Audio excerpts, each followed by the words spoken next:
శ్రోతలకు నమస్కారం. మన ఛానల్కు స్వాగతం. బారిస్టర్ పార్వతీశం 26వ భాగం. రచన మొక్కపాటి నరసింహశాస్త్రి గారు. నేను బహిర్దేశము నుంచి అనగా విదేశాల నుంచి వచ్చిన తరువాత మా బంధువర్గాన్ని ఎవ్వరిని చూడలేదు. నరసాపురానికి సమీపంలోనే ఒక చిన్న పల్లెటూరులో మా పినతల్లి ఉన్నది. ఆమెను చూడవలేనని కుతూహలం కలిగి మా అమ్మతోటి చెప్పి ఉదయాన్నే లేచి అక్కడికి వెళ్ళాను. అదొక మారుమూల గ్రామం కావడం చేతను నాగరికత చాలా తక్కువ. నేను వస్తున్నానన్న మాట ఎవరో గ్రామస్తులకు ఎరుకపరిచారు. ఆ మాట వినగానే ఊరంతా వీధిలోకి విరగబడ్డారు. అందులోనూ ముఖ్యంగా శ్రీ విభాగం. సీమకు వెళ్ళిన మనిషి ఎలా ఉంటాడో, అతడు కూడా దొరలా తెల్లగా పాలిపోయినట్లుంటాడా, వాడేం కట్టుకుంటాడో, మన మోస్తారుగా పంచె కట్టుకుంటాడా లేక దొరల మోస్తారుగా సూటు హేటు బూటుతో ఉంటాడా, వాడు మనలాగే మన భాషలో మాట్లాడతాడా లేక మాతృభాష మరిచిపోయి ఇంగ్లీష్ మాట్లాడతాడా, ఇంకా అనేకం వెర్రి సందేహాలు తోచి నన్ను చూస్తే ఈ సందేహాలన్నీ కాకపోయినా కొన్నైనా తీరుతాయి కదా అని నా రాకకెదురు చూస్తూ నా వేషం భాషం విషయంలో మార్పును గురించి పందాలు వేసుకుంటూ కూర్చున్నారు. తనకెవరు చెప్పారో చెప్పలేదో కానీ నేను సీమలో ఒక దొరసానిని పెళ్లి చేసుకున్నానని, దానిని ఇక్కడకు తీసుకువచ్చి చెన్నపట్నంలో దాచానని రూఢైన వార్త తనకు తెలిసిందని ఒక బుద్ధిమంతుడు పుకారు పుట్టించాడు. అందుచేతను వాళ్ళ మరీ ఆదుర్తగా నా రాకకు ఎదురు చూశారట. ఇంతకు ఒకవేళ ఆ దొరసాని కూడా వస్తుందేమో, అది తెల్లగా ఉంటుందో, మన వాడిని పెళ్లి చేసుకున్న తరువాత కొంచెం రంగు ఏమైనా తగ్గిందో, అసలేం కట్టుకుంటుందో, మన వాళ్ళకి మళ్ళీ అన్నీ ఇలాగే ఉంటాయేమో, ఉండవో, ఎలాగైనా ఒక్కసారి చూస్తే బాగుండును అనుకుంటూ యువక హృదయాలు దడదడా కొట్టుకోసాగినాయి. ఇదంతా నాకు తర్వాత తెలిసిన విషయం. నేను ఆ రోజు ఉదయం సుమారు 8 గంటలకు ఆ ఊరు చేరాను. గ్రామంలో అడుగు పెట్టేసరికి గ్రామస్తులు కొత్తవాడిని ఇట్టే పసికడతారు. నన్ను ఊరి పొలిమేరలో ఎవరో చూచి ఊరిలోనికి పరిగెత్తుకుని వెళ్ళి నా రాక క్షణంలో ఊరందరికీ గుప్పు మనిపించాడు. నేను గ్రామంలో అడుగు పెట్టేసరికి చూడండి మహాప్రభో, ఏ కలెక్టర్నో గవర్నర్నో చూడడానికి వచ్చినట్లు ఊరంతా విరగబడి బారులు తీర్చి నిలబడ్డారు. దారి ప్రక్కన కొంచెం వయసు చెల్లిన స్త్రీలంతా ఉభయ పక్షాల వారు అనగా ప్రస్తుత సుహాసినీలు పూర్వ సుహాసినీలు కూడా అరుగుల మీద నిలబడ్డారు. పడుచు పిల్లలు కొంత కోడళ్ళు గుమ్మాలల్లోనూ కిటికీల దగ్గర గాను నిలబడ్డారు. ఇంతమంది ఇలా ఎందుకు నిలబడ్డారో నాకు మొదట తెలియదు. ఎవరో కొందరు నా పక్కను వెనక నాతో పాటు అడుగు వేస్తున్నారు. ఇంతమంది స్త్రీ పురుషాదులు ఇలా ఎందుకు నిలబడ్డారో నాకు అర్థం కాక నా సరసను నడుస్తున్న పెద్ద మనిషిని, ఎవరైనా అధికారులు వస్తారా అండి ఈవేళ అన్నాను. ఇలా ఇంతమంది గ్రామంలో ఉన్న వారంతా బారులు తీర్చి నిలబడ్డారేమిటి అన్నాను. ఎవరూ రావడమేమిటి, మిమ్మల్ని చూడడానికే అన్నాడు ఆయన. ఆ మాట విని ఛాతీ వెడల్పైనట్టు నేను 4 అంగుళాలు పొడవెదిగినట్టు చూస్తూ గ్రామస్తులు అర్పించే జోహార్లు అందుకుంటూ ఎలాగో మా వాళ్ళ ఇల్లు చేరుకున్నాను. ఆ మాట లోపలకు వెళ్ళి యోగక్షేమాలు అడిగి వాళ్ళందించిన నీళ్లతో కాళ్ళు చేతులు కడుక్కొని మండువా వాకిట్లోకి వచ్చేసరికి సావిటి నిండా అరుగుల నిండా జనం, అన్ని రకాల వారు, అన్ని వయసుల వారు కిటకిటలాడుతూ కూర్చున్నారు. ఎందుకలా కూర్చున్నారు అనుకున్నాను. కొంపదీసి ఇప్పుడేమన్నా ఉపన్యాసం ఇమ్మంటారేమోనని భయపడ్డాను. కానీ వాళ్ళ ధర్మమా అని మాట్లాడకుండా నాకేసి నిదానంగా చూస్తూ అలాగే కూర్చున్నారు. 2-3 నిమిషముల తర్వాతను ఒక ముసలాయన నెమ్మదిగా గొంతు సవరించుకొని, శాస్త్రులు గారు అనగా మా నాయనగారు చాలా అదృష్టవంతులు అని ఆరంభించారు. వారికేమండి ఇటువంటి కుమారుడు అని ఇంకొకడు అందుకున్నాడు. ఆ నెమ్మది, ఆ సుగుణ, ఆ సంపత్తి అని మరొకరు. ఇలా రకరకాలుగా కొంతసేపు నన్ను స్తోత్రం చేశారు. నాకు ఒక పక్కన నవ్వు, మరొక పక్క సిగ్గును, చచ్చి చెడి ఎలాగో ప్రాణాలు గపట్టి రాచ పెళ్లి కొడుకులా కొయ్యబారిపోయి అలాగే కూర్చున్నాను. అక్కడి నుంచి ఒకరొకరే ఏదో ఒక వెర్రి మొర్రి ప్రశ్న అడగడం ఆరంభించారు. అయితేనండి, అక్కడ కూడా ఇక్కడలాగే ఉంటుందా అండి? అక్కడ వాళ్ళు బట్టలు కట్టుకుంటారా అండి అని ఒకతను. కట్టుకుంటారయ్యా, కట్టుకోకపోతే చూడలేక మనము, చలి భరించలేక వాళ్ళు చచ్చిపోతారు అన్నాను. ఆహా, అది కాదండి, వాళ్ళు మనకి మళ్ళీ పంచెలు చీరలు కట్టుకుంటారా లేకపోతే అవేవో తొడుక్కుంటారా అన్నాడు. అయ్య బాబయ్యా బాబు, మరైతే ఎలాగండి, మనకి మటుకు సలేయడం లేదా అన్నాడు. వెయ్యకే పోవడం ఏం కర్మ, నేను గజగజలాడిపోయాను. వెంటనే ఆ దేశ పద్ధతిని 2 సూట్లు కోట్లు వగైరా కుట్టించుకున్నాను. మనలో మాట, అసలు ఏమి కట్టుకోకుండా ఉండే చోట్లు కొన్ని ఉన్నాయి, ప్రపంచంలో లేకపోలేదు అన్నాను. అయ్య బాబోయ్, మరైతే అక్కడంతా ఆడామగా అందరూ అంతేనా అండి అన్నాడు గుండెలు బాదుకున్నట్టు.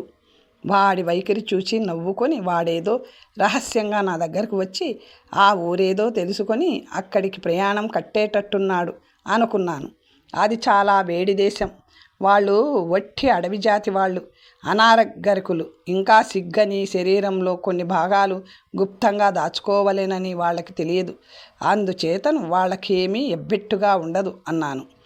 ఈ ధోరణి కొంత మార్చవలేననే ఉద్దేశంతో ఒక పెద్ద అతను, బాబు అక్కడ వర్షాలు కురుస్తాయా అండి అన్నాడు. అన్నాను. అయితే మనకు మళ్ళీ పాడి పంట అవి ఉంటాయన్నమాట. అబ్బా అని ఆశ్చర్యం వెల్లడించాడు ఒకతను. అయితే బాబయ్య, నేను వెర్రిముండావాడిని తెలియక అడుగుతున్నాను కానివ్వండి, అక్కడ కూడా పెళ్ళిళ్ళు చేసుకుంటారా అండి అన్నాడు. నాకు ఒళ్ళు మండింది. పెళ్ళిళ్ళు గర్భాధానాలు సమస్తము చేసుకుంటారు, పిల్లలు కూడా పుడతారన్నాను. అయితే ఆ పిల్లలు కూడా ఇంగ్లీషే మాట్లాడతారా? కాబోలేమండి. అయినా అంత పుట్టినప్పటి నుంచి ఎంత దొరలైతే మటుకు ఇంగ్లీష్ ఎలా వస్తుందోనని అతను అనగానే అతనితో పాటు అంతా ఆశ్చర్యపోయారు. ఈ ప్రశ్నలన్నీ మా ఊరు వాళ్ళు అడిగారు. ఏ ఊరు వెళ్ళినా ఇంకా ఇలాంటివే అడుగుతారు కాబోలు అనుకుంటూ వారి అమాయకత్వానికి నేను కొంచెం నవ్వుకున్నాను. వారు పాపం అడగవలసిన ప్రశ్నలు ఇంకా అనేకమున్నా ఆ రోజుకు అంతా సెలవు తీసుకున్నారు. ఇలా రోజు వచ్చి ఇక్కడున్న వాళ్ళు నన్ను చిత్రవద చేస్తారు ఏమిటి అని హడలిపోయాను. మరునాడు లేచి స్నానానికి చెరువు దగ్గరికి వెళ్ళాను. అప్పటికి కొందరు యువతులు తలొక బిందె చంకన పెట్టుకొని వయ్యారంగా వచ్చారు. నన్ను చూసి సిగ్గుపడి కొంచెం దూరంగా ఒక్క క్షణం నుంచొని వాళ్ళు నెమ్మదిగా నీటిలోకి దిగారు. వాళ్ళ వయ్యారము, వాళ్ళ సౌందర్యము, వాళ్ళ లజ్జ చూస్తుంటే ముగ్ధుడనై మన పల్లెపడుచులలో కూడా ఎంత లావణ్యము నాజూకు ఉన్నదో అని ఆశ్చర్యపోతూ నీళ్లలో నెమ్మదిగా అటు ఇటు ఈదుతూ తేలుతూ మునుగుతూ కాలయాపన చేయటం మొదలుపెట్టాను.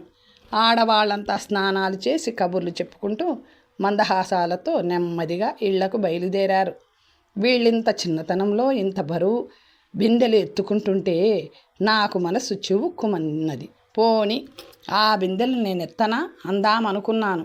కానీ నేను మటుకు ఎన్ని బిందెలు మోసుకుపోగలను, ఎంతమంది చంకలకు అందిస్తూ నిలబడగలను? అందుకని ఊరికే జాలిపడుతూ మౌనంగా వాళ్ళకేసి చూస్తూ నీళ్ళల్లో నిలబడ్డాను. అందరూ గట్టు మీదకి వెళ్ళారు.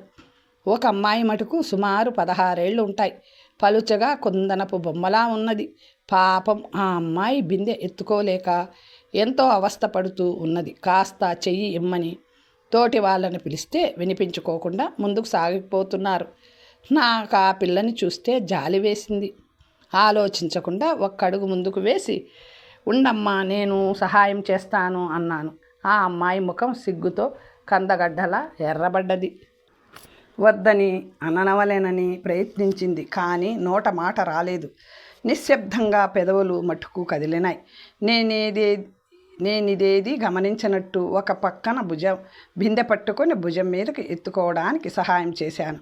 గత్యంతరం లేక హడలిపోతూ ఆ అమ్మాయి నా సహాయంతో బిందెను భుజాన అమర్చుకున్నది. ఆ బిందె భుజానకెత్తేటప్పుడు నా చెయ్యి పొరపాటున ఆమెకు తగిలింది. పాపం ఆ పిల్ల గజగజలాడిపోయింది. బిందె కింద పడేస్తుందేమో అన్నంత భయం వేసింది నాకు. ఆ పిల్ల రావడం లేదేమో అని తోటి వాళ్ళంతా ఒక్కసారి వెనక్కి తిరిగి చూశారు. నేను బిందె పట్టుకొని సహాయం చేయడం చూచి నిర్ఘాతపోయారు. ప్రపంచమంతా ఒక్కసారి చైతన్యం ఉడిగిపోయినట్లయింది. ఈ పిల్లను ఉద్దేశించి సీత అని ఒక కేక వేసింది ఒక అమ్మాయి. హడలిపోతూ ఈ పిల్ల తల వంచుకొని గబగబా నడిచింది. ఇంకేముంది, క్షణంలో ఈ వార్త గాలిలో పాకిపోయింది. నా మీద సదాభిప్రాయం కొంత తగ్గింది గ్రామానికి.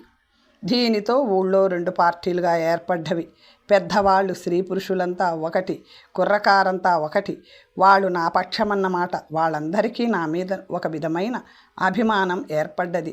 కుర్రకారులో మగవాళ్ళు అస్తమానం నాతోటే కాలక్షేపం.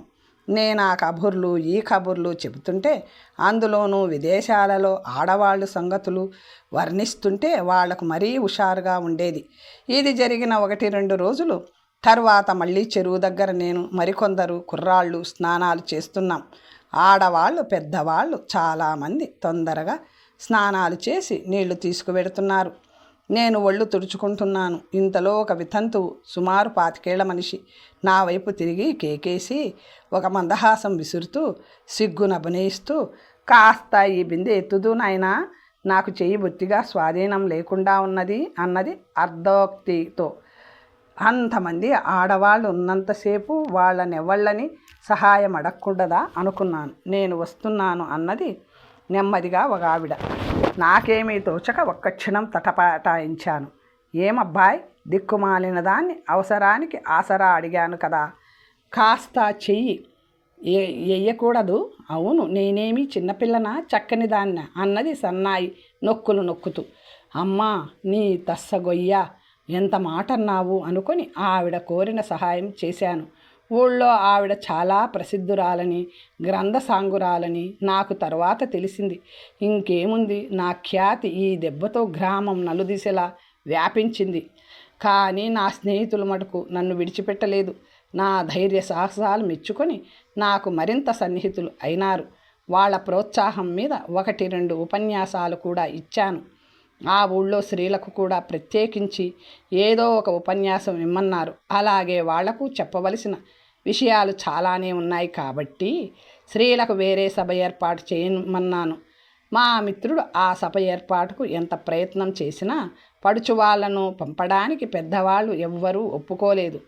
ఇక ముసలి వాళ్లకు ప్రత్యేకించి నేను చేయవలసిన వేదాంత బోధలేమీ లేవు, పొమ్మన్నాను. అక్కడున్న వాళ్ళు నన్ను విడిచిపెట్టకుండా 24 గంటలు నా నీడలో తిరుగుతూ ఉండేవాడు. సత్యం అనే కుర్రవాడు నేనస్తమానం వాళ్ళింటికి వెడుతూ వస్తూ ఉండేవాడిని. తను BA పాస్ అయినాడు. ఆధునిక భావాలు చాలా కలవాడు.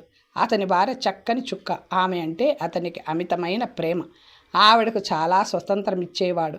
తల్లికి ఎంతమాత్రమూ ఇష్టం లేకపోయినా ఆ భార్యాభర్తలిద్దరూ ఏమీ అరమరిక లేకుండా నాతో చాలా చనువుగా ఉండేవారు.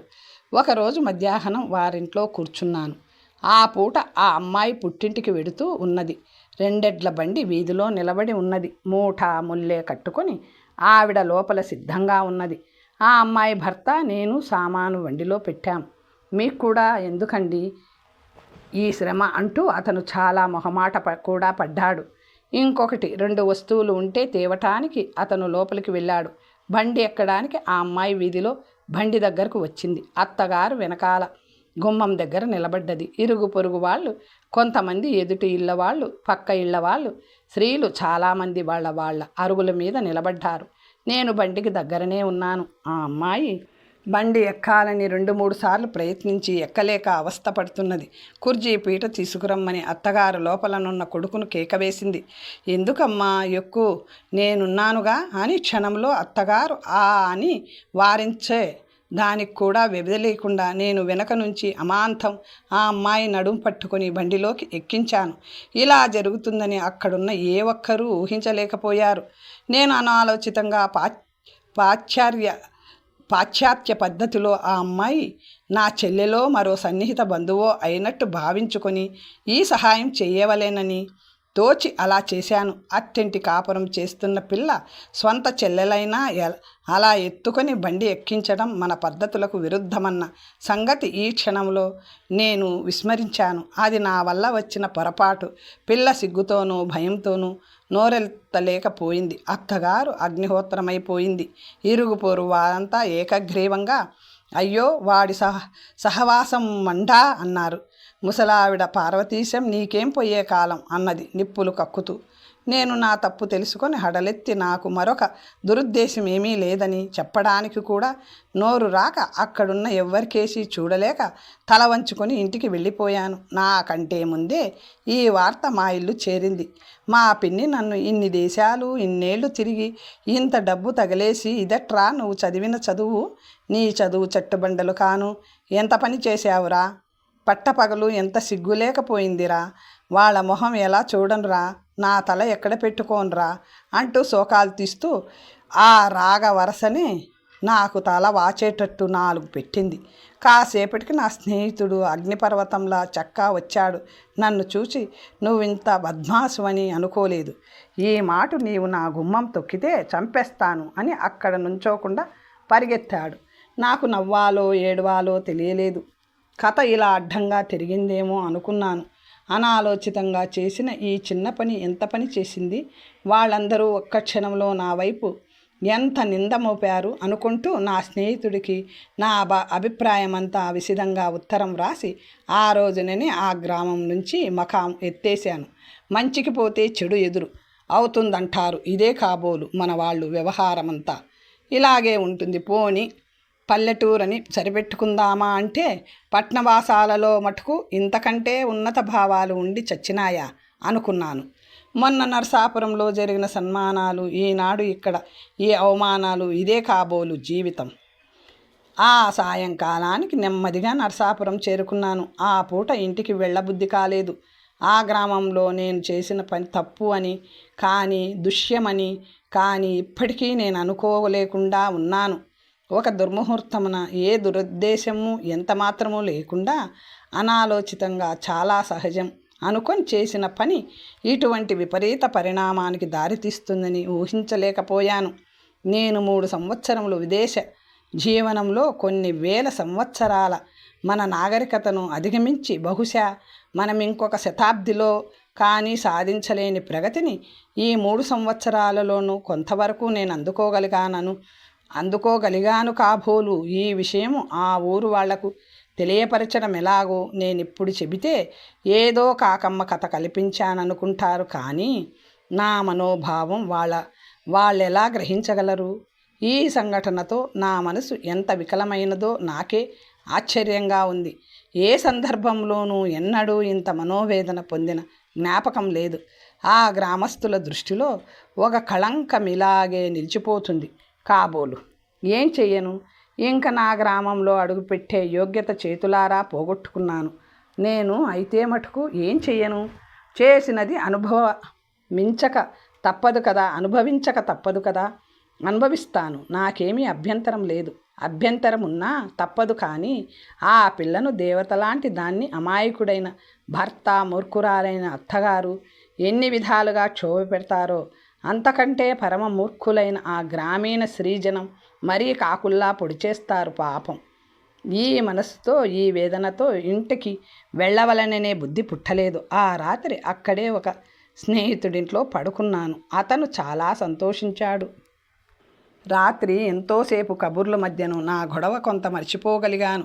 మరునాడు ఉదయాన్నే వెళ్ళిపోతానంటే ఎన్నో విధాల నన్ను కడుపు కాళ్ళు పట్టుకొని బతిమాలి అక్కడే ఉంచేశాడు నా స్నేహితుడు. అప్పటికి చాలా వరకు మామూలు మనిషినయ్యాను. ఆఖరికి ఎలాగో అతనికి నచ్చి చెప్పి స్వగ్రామం చేరుకున్నాను. నేను మా పిన్నిగారి ఊళ్ళో చేసిన ఘనకార్యం. మా గ్రామానికి టెలిగ్రాఫ్ సౌకర్యం లేకపోయినా ఎలాగో నాకంటే ముందే మా వాళ్లకు తెలిసిపోయింది. మా గ్రామస్తులు ఎంతమందికి తెలిసిందో ఇంకా అంచనా తెలియలేదు. నేను స్నానం గీనం చేసి కూర్చున్న కొంతసేపటికి మా నాన్న పొలం నుంచి వచ్చి, ఏమిరా అబ్బాయి ఎప్పుడొచ్చావు ఊరి నుంచి? మీ పిన్ని వాళ్ళు కులాసాగా ఉన్నారా? నువ్వు తిన్నగా అక్కడ నుంచేనా రావడం? విశేషాలేమీ లేవు కదా అని గబగబా నా సమాధానానికి ఆగకుండా నాకేసి తీక్షణంగా చూస్తూ అడిగాడు. ఆయన ముఖ కవళికలను బట్టి, ఆయన అడిగిన ధోరణి బట్టి కొంతవరకు జరిగిన సంగతి ఊహించుకున్నాను. ఏమీ సమాధానం చెప్పడమా, ఎలా చెప్పడమా అని ఒక్క క్షణం ఆలోచిస్తుంటే కొన్ని విషమ పరిస్థితుల్లో జరిగినది జరిగినట్లు చెప్పడమే ఉత్తమం పద్ధతి అని నాకు జ్ఞాపకం వచ్చి ఆ పద్ధతే అవలంబించాను. నేనిప్పుడు రావడం నరసాపురం నుంచి నాన్న. పిన్నిగారి ఊరు నుంచి అక్కడికి వచ్చి అప్పుడే 3 రోజులైంది. పిన్ని దగ్గర ఇంకో వారం రోజులు ఉందామని అనుకున్నాను. కానీ 4 రోజుల క్రితం ఒక విచిత్ర సంఘటన జరిగింది అని ప్రారంభించాను. ఇంతవరకు నిలబడి ఉన్న మా నాన్న మాట్లాడకుండా కూర్చున్నాడు.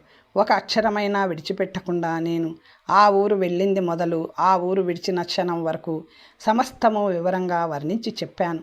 మా నాన్న సమాధానమేమీ లేకుండా ఒక్క క్షణం ఊరుకొని, నువ్వు అయితే ఇంకా లండన్లోనే ఉంటున్నానని అనుకుంటున్నావన్నమాట.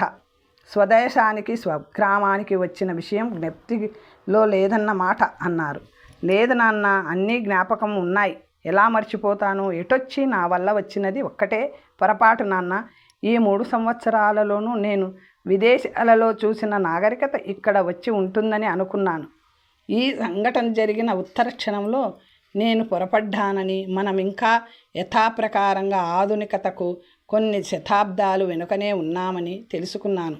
అది ఒక్కటే నా వల్ల వచ్చిన పొరపాటు. అందుకు నేను క్షంతవ్యుడనో కానో పెద్దలు మీరు నిర్ణయించాలి. శిక్షార్హుడనే అయితే ఏ శిక్ష విధించినా, ఏ ప్రాయశ్చిత్తం సూచించినా అన్నిటికీ సిద్ధం, మీ దయ అన్నాను. మా నాన్న ఒక్క క్షణం ఊరుకొని, దానిలో శిక్షకు ప్రాయశ్చిత్తానికి ఏమున్నది? నీవు చేసినది పొరపాటే కానీ తప్పని నేను మటుకు ఎలా అనగలను? నీవు ఆ పిల్లను ఎత్తి బండిలో కూర్చోబెట్టడం కూడా తప్పని నేను అనను. కానీ నీ మానసిక పరివర్తన అందరికీ వచ్చి ఉంటుందని అనుకోవడమే తప్పు. ఆ క్షణంలో ఇది కూడా ఊహించుకోవడానికి నాకు వ్యవధి లేకపోయింది. అంతేకాని 100 శతాబ్దాల నాగరికత, ఆచార వ్యవహారాలు, సాంఘిక నియమాలు దేశమంతటా ఒక రోజులో కానీ ఒక శతాబ్దంలో కానీ మారుతాయని అనుకోవడానికి సావకాశం లేదు. సరే, అయినదేదో అయింది. దాని గురించి నీవేమీ ఆలోచించను అక్కర్లేదు, బెంగ పెట్టుకోను అక్కర్లేదు అని వెంటనే లేచి స్నానానికి వెళ్ళిపోయారు. సుమారు ఒక వారం రోజులు వీధి మొహం చూడకుండా ఇంట్లోనే కూర్చొని గ్రంథపఠనంతో కాలక్షేపం చేస్తున్నాను.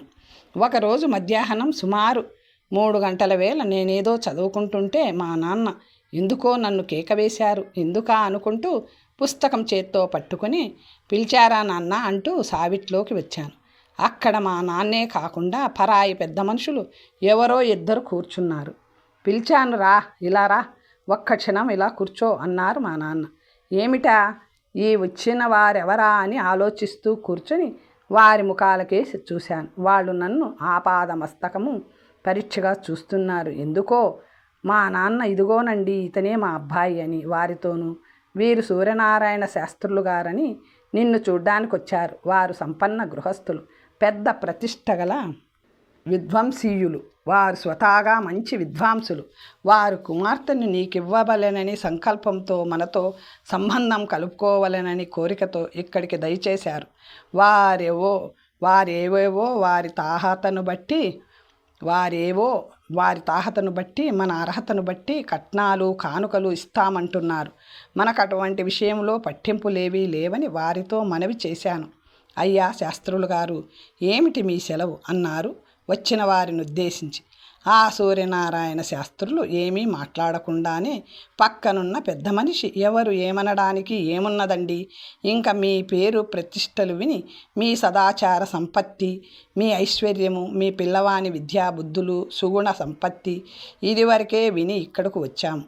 నేడు మీ కుమారుని రూపురేఖ విలాసాదులు సౌమ్యత చూచి బ్రహ్మానందపడ్డాము. ఇక మంచి రోజు చూసుకొని సాధ్యమైనంత త్వరలో మా గ్రామం దయచేసి మా కన్యను చూడవలేనని మా ప్రార్థన. మా నాన్నగారు అలాగేనండి, మాకెప్పుడు వీలవుతుందో ఆలోచించి మీకు తెలియపరుస్తాను అన్నారు.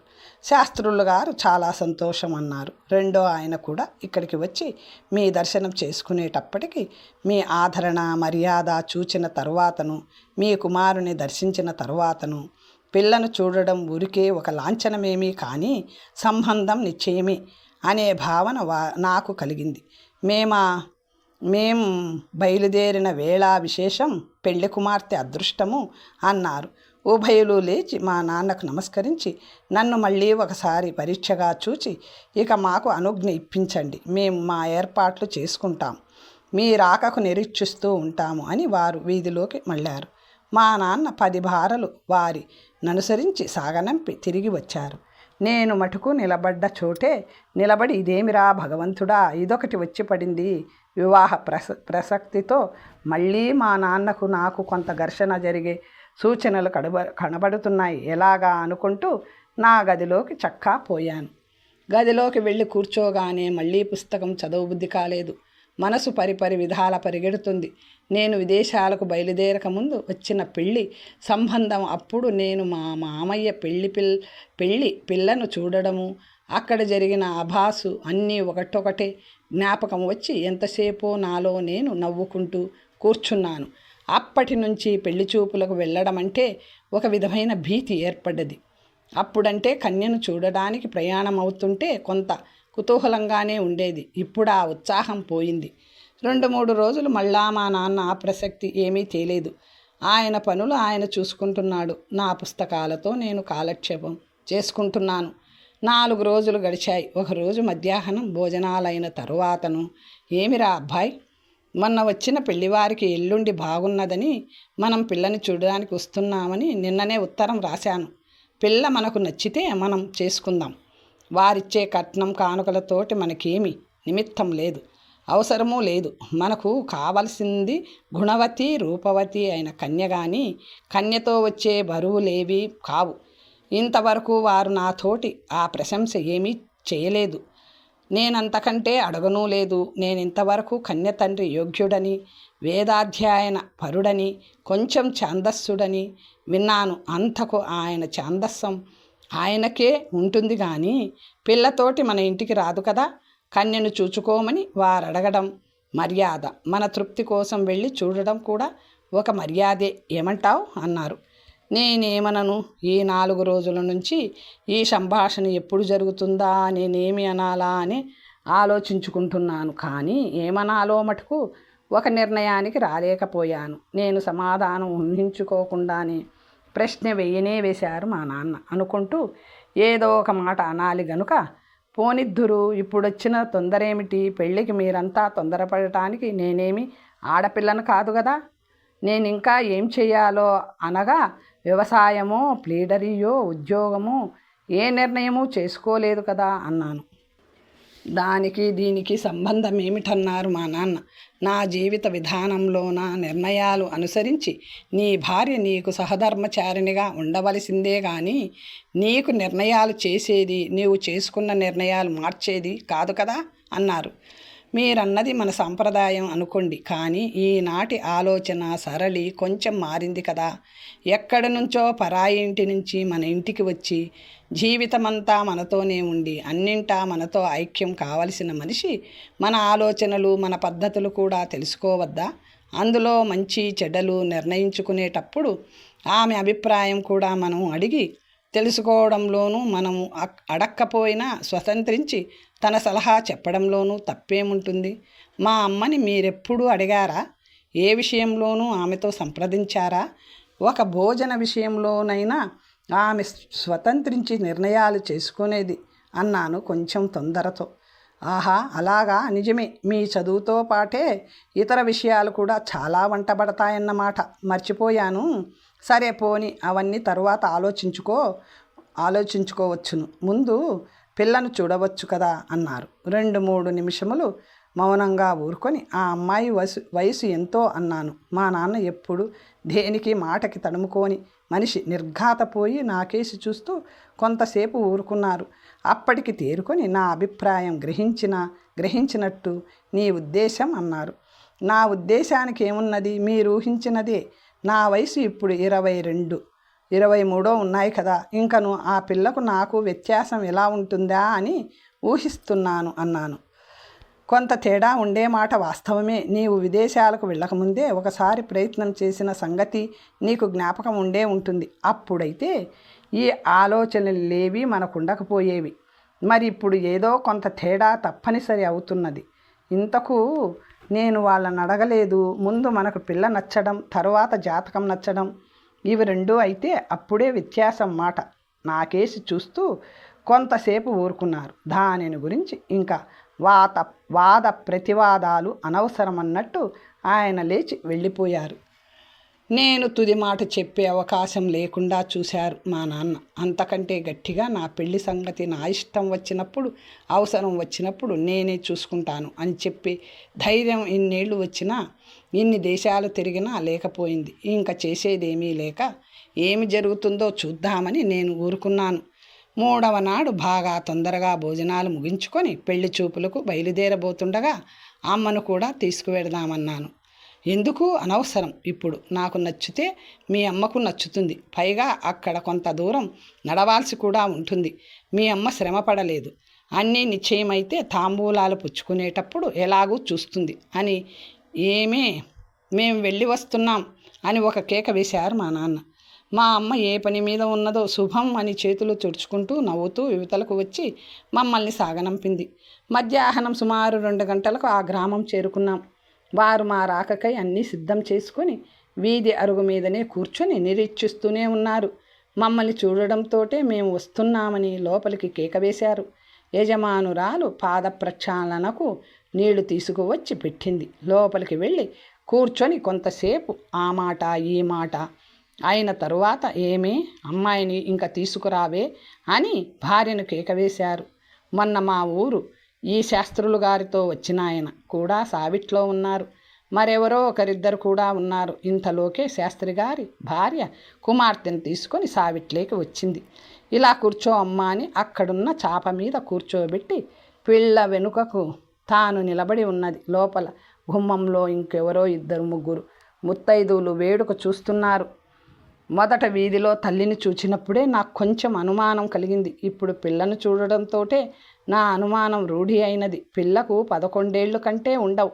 సన్నగా, చాలా అర్భకంగా, బాగా నల్లగా కనపడ్డది. ఆ పిల్లలో స్ఫుటంగా కనపడేది కళ్ళు ఒక్కటే. ఇక నా పిల్లను చూడవలెననే కుతూహలం నాకెంత మాత్రమూ కలుగలేదు. ఒక్క క్షణం మా నాన్నకేసి చూశాను.